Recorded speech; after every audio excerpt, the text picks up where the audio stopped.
Good afternoon. Do you remember the age-old question, what do you want to be when you grow up? I can remember in kindergarten being asked that. And I remember my friends yelling, police officer and firefighter and doctor and president. And, the one thing I don't ever remember hearing is I want to be an addict when I grow up. And I believe in the world there's a misconception that addiction is a choice, that these people are choosing to do this. And I don't believe that's the case. I don't think research shows that, and experience doesn't show that. And so, today I hope to convince you that addiction is a disease and not a choice. And I did some research. I've got my own personal testimony about this, some of my life experiences. And so let's jump into this and just look at some of these different ways that research shows that it is a disease and not a choice. For one, addiction, it's recognized in the medical world as a disease. It's on paper. There's no questioning it. They look at it as a disease. The second thing is that some people are more prone to be addicted. There's different factors in their life that make them more at risk to become addicted. And also, like I said, drug addiction may be a choice at some point. You have to choose to put this in your body, but along the lines, your brain changes and it's no longer a choice. It becomes a necessity for your body to function. And so we're going to kind of look at that as well. But first, like I said, we want to look at, addiction being recognized in the medical world as a disease. The American Medical Association classified alcoholism as a disease in 1956. And in 1987, they followed that up by classifying addiction as a disease. And that's stated by the Indiana University of Health.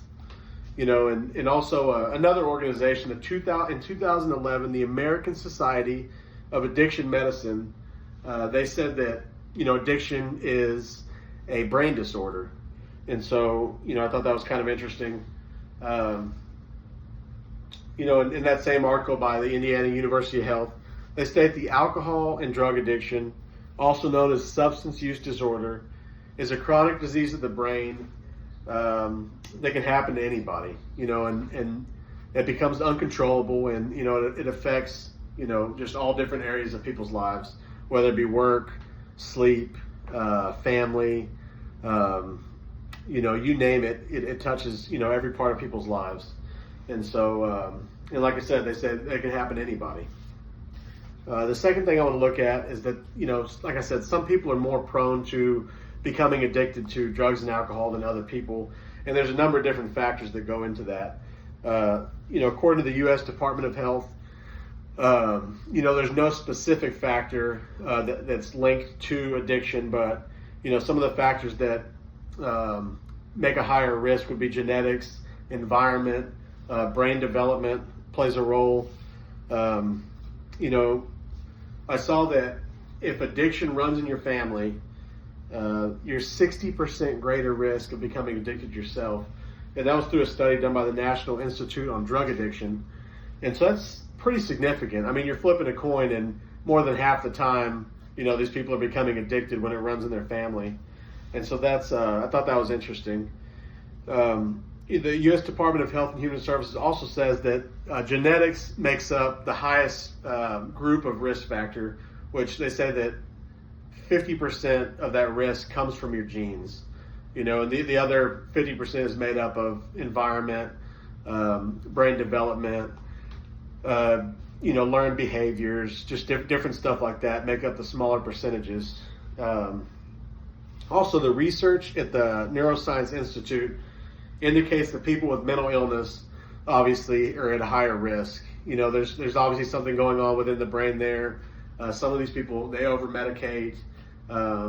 They may self-medicate. They're feeling a certain way and they think they have to take this to feel, better, and they get kind of sucked into it, so they're more at risk. The third thing I want to look at, like I said, it's, it is a choice at some point. They choose to put this in their body, but at some point, something in the brain happens and there's that switch gets flipped and it's no longer a choice. And so I'm going to look at that. I found a really neat article in Psychology Today, and I'm going to read here a little bit, so bear with me. I don't want I don't want to mess this up and chop it up, so just bear with me, and I think you'll find it interesting. It says neuroscience research supports the idea that addiction is a habit that becomes quickly and deeply entrenched and self-perpetuating, rapidly rewiring the circuitry of the brain. It is aided and abetted by the power of dopamine.